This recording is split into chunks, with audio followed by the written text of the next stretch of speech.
हमारे साथ जुड़ गए हैं। बहुत स्वागत है आप दोनों का। नमस्कार। नरेश कुमार जी, नमस्ते। सबसे पहले मैं आपके पास आऊंगी। जिस तरीके से ये पूरी रिसर्च निकलकर सामने आई है जिसमें महासुनामी का जिक्र है, हालांकि सुनामी कोई एलियन कॉन्सेप्ट नहीं है। इससे पहले भी सुनामी हमने देखी है, खासा तबाही अपने साथ लेकर आई है, लेकिन इस सुनामी को महासुनामी कहा जा रहा है। तो हाउ इज इट डिफरेंट, ये अलग कैसे है? हाँ, ये हमें एक तो समझना पड़ेगा पहले कि सुनामी आती कैसे है। जब भी कोई अर्थक्वेक समुद्र के नीचे आता है सडनली, और वो बड़ा अर्थक्वेक 8.5 मैग्नीट्यूड या उससे बड़ा अर्थक्वेक आता है, जैसे कि हमारा सुमात्रा का 9.2 मैग्नीट्यूड का अर्थक्वेक था 2004 का, या फिर जापान का 2011 का 9.1 मैग्नीट्यूड अर्थक्वेक था, तो उसमें सुनामी आने की संभावना रहती है, क्योंकि समुद्र के नीचे सडनली एक बदलाव आता है, जिससे प्लेट जो है सडनली 5-7 मीटर खिसक जाती है, और उससे ऊपर का समुद्र का जितना भी आपका पानी है, वाटर है, वो एकदम उसमें लहरों में बदल जाता है। तो इसमें सुनामी आने के चांसेस रहते हैं। और कहाँ कहाँ सुनामी आ जा सकती है, जो रीजन जहाँ पे अर्थक्वेक आने के चांसेस होते हैं, और मेनली हमारा जो प्रशांत महासागर है उसके चारों तरफ, जिसको हम रिंग ऑफ फायर भी कहते हैं, जहाँ पे अर्थक्वेक आने की संभावना होती है, वो जापान है, आपका यूएस है, सुमात्रा है, तो वहाँ रहती है। और ये अर्थक्वेक जो भी 8.5 या 9 मैग्नीट्यूड का अर्थक्वेक है, काफी दिनों बाद आता है, कम से कम 200-300 साल के बाद आता है, रिपीट करता है। तो इसमें स्टडी रहती है कि कब अर्थक्वेक पहले आया था और अभी कब आ सकता है, और उसके चांसेस, कितना बड़ा अर्थक्वेक आ सकता है और उसके चांसेस हो सकते हैं सुनामी आने के। तो इसी तरह की ये स्टडी वहाँ है कि वहाँ भी बिल्कुल। अर्थक्वेक आ सकता है, पहले भी वहाँ अर्थक्वेक आए हुए हैं, तो वो सुनामी के उसमें फॉर्म में उसको तब्दील हो जाएगा, जो 8.5 या उससे बड़ा अर्थक्वेक है। अगर छोटे अर्थक्वेक है तब तो सुनामी नहीं आएगी, तो उससे अर्थक्वेक आने के चांसेस रहते हैं। तो बिल्कुल। ये स्टडी एक वो दर्शाती है। बिल्कुल। धनंजय, मैं आपके पास आऊंगी। जिस तरीके से महासुनामी की बात निकलकर सामने आ रही है रिसर्च के बाद, ऐसे में क्या वाकई ये महज एक रिसर्च है या वाकई एक महासुनामी आने वाली है? किस तरीके से उसके लिए हमें प्रिपेयर रहना चाहिए और किस तरीके से लोगों में कोई भय ना उत्पन्न हो? क्या ये वाकई आएगी? क्योंकि अभी हाल फिलहाल बाबा वांगा ने जो पहले एक प्रिडिक्शन किया था, वो पहले कई बार सही भी हुआ था, लेकिन जापान में जो हाल फिलहाल का प्रेडिक्शन था कि एक बेहद बड़ा भूकंप आएगा, एक बेहद बड़ी सुनामी देखने को मिलेगी, वो इस बार गलत साबित हुई। तो इसको एक रिसर्च के तौर पर देखा जाए या किस तरीके से देखा जाए? नहीं, हम रिसर्च के दौर पर देखें, जैसे कि नरेश सर ने कहा कि महासुनामी 2-3 साल, 10-12 साल के अंदर नहीं आती, ये 100-200 साल के आसपास में महासुनामी आती है। और ये आने का रीजन ये हो सकता है कि जब हम कुदरत के विरुद्ध जाके जब काम करते हैं, तब इसके चांसेस बहुत ज्यादा बढ़ जाते हैं। हम देखते हैं कि पूरी दुनिया भर में सबसे ज्यादा तो हम पृथ्वी के जो पाताल से ऑयल वगैरह बहुत सारा लेके हमने बाहर निकाल दिया है, और भी बहुत सारे खनिज तत्व भी हमने निकाल के रोज बाहर निकालते हैं। तो इतनी सारी चीज जब पृथ्वी के पाताल से बाहर निकालते हैं, तो वहां पे एक एक जगह यानी एक गैप जनरेट होती है, और ये गैप बहुत बड़ी हो जाती है। जब उसको जो सहन करने की जो ताकत, जमीन के अंदर जो गैप सहन करने की ताकत जब खत्म हो जाती है, तो जमीन पूरी जो है वो नीचे बैठ जाती है।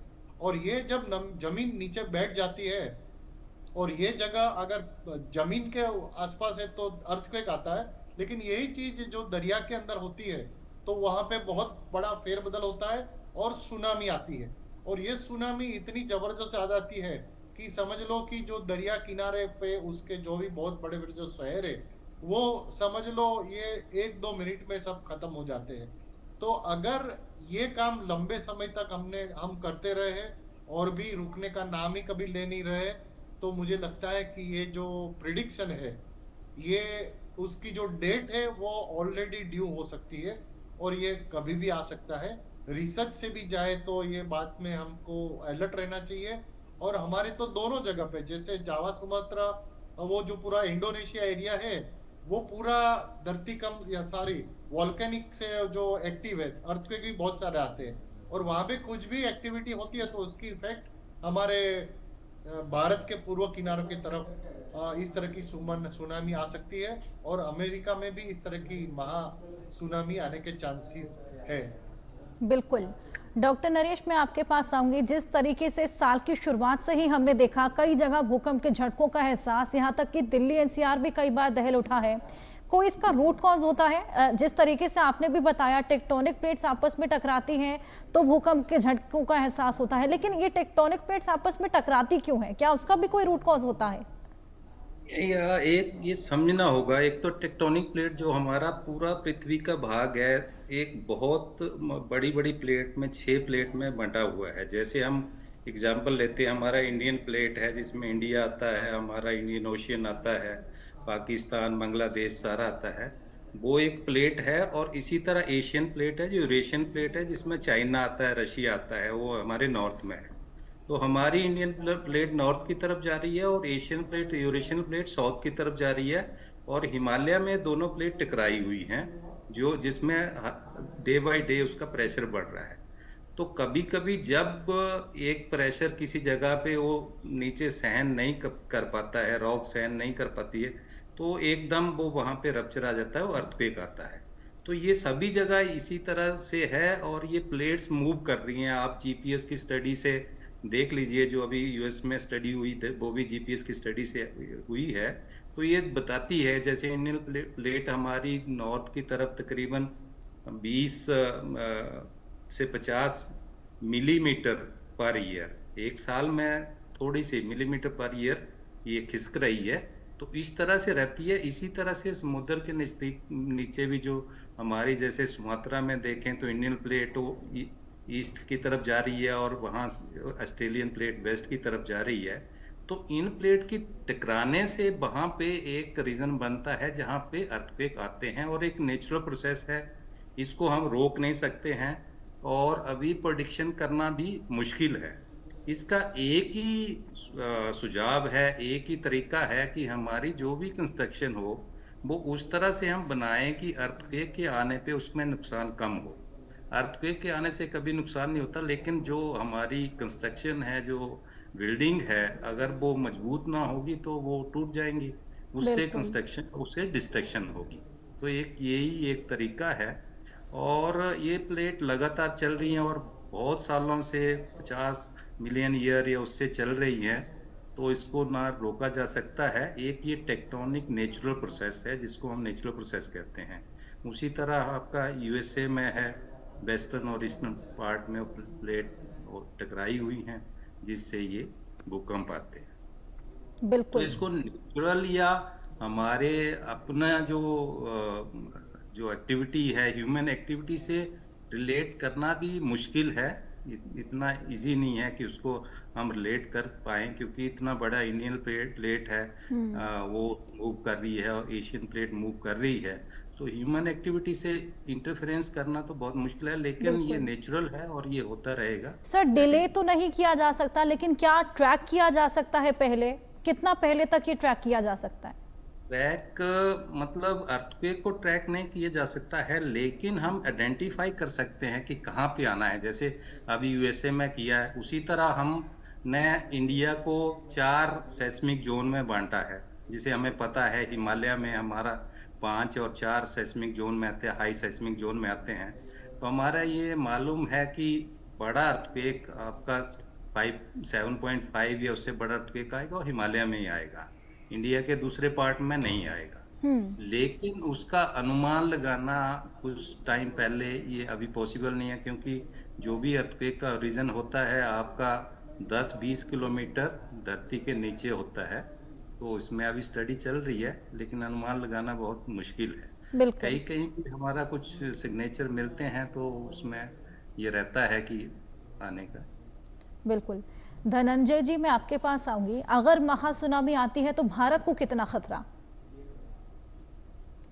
अगर महासुनामी आती है तो सबसे पहले तो उनकी इंटेंसिटी कितनी है, क्योंकि सुनामी, अर्थक्वेक जब आता है तब पता चल जाता है कि महासुनामी आने वाली है। और ये अगर हमें पता चल गया तो हमें समय मिलता है कि हमें समझ सारे जो मानव जात है वो एक सेफ साइड पे चले जाए, उनके पास जो कीमती चीज है वो लेके सेफ साइड चली जाए। तो इंटेंसिटी अगर ज्यादा है तो समझ लो हमारे जो किनारे पे जितने भी शहर, जैसे सबसे ज्यादा चांसेस लग रहा है, एक्सपर्ट का जो कहना है कि हमारे जो पूर्व किनारा है, यानी चेन्नई से लेके आंध्र प्रदेश से लेके ओडिशा से लेके पश्चिम बंगाल तक का जो किनारा है, वहां पे सुनामी आने के चांसेस बहुत ज्यादा है। तो उस किनारे पे जो भी लोग बसे हैं, जो भी गांव बसे, जो शहर बसे हैं, अगर इंटेंसिटी ज्यादा है तो हम कह सकते हैं कि पूरा शहर, अगर इंटेंसिटी ज्यादा है तो उस पर पानी आ सकता है। और समझ लो कोई भी जगह पे पानी आ गया तो कितना नुकसान होता है। तो नुकसान होने के चांसेस इसमें बहुत ज्यादा होते हैं। लोग तो साइड, क्योंकि प्रिडिक्शन सुनामी की पहले से हो सकती है, क्योंकि अर्थक्वेक आने के बाद समझ लो इंडोनेशिया में या तो अंडमान निकोबार बेल्ट में अर्थक्वेक आया तो हमें पता चल जाता है कि इतने घंटे के बाद सुनामी भारत के जो पूर्व किनारा है वहां पे टकरा सकता है। तो अलर्ट मिल जाती है, टाइम मिल सकता है, लेकिन इतना टाइम नहीं मिल सकता कि हम सारी चीज लेके और कहीं जाए। बिल्कुल। हाँ, लोग जो है वो लोग अपनी जगह से जाके, कोई सेफ जाके जगह पे जाके, या तो ऊंची जगह पे जाके, या तो बहुत बड़ा बिल्डिंग है वहां जाके वो बच सकते हैं। लेकिन सुनामी का इंटेंसिटी ज्यादा है तो समझ लो 2-3 फ्लोर तक भी पानी आ सकता है। तो अर्थक्वेक की इंटेंसिटी के ऊपर प्रिडिक्शन हम सुनामी की कर सकते हैं, और बिल्कुल। उसके लिए बचने के जो रास्ते हैं वो हम निकाल सकते हैं, क्योंकि उसके लिए हमें बहुत टाइम मिल जाता है। बिल्कुल। फिलहाल ये रिसर्च सामने आई है और देखना होगा कि अब इस रिसर्च के ऊपर मुहर कब तक लगती है और किस तरीके से लोगों को मेंटली प्रिपेयर किया जा सकता है। बहुत शुक्रिया आप दोनों का हमारे साथ जुड़कर तमाम जानकारियां साझा करने के लिए।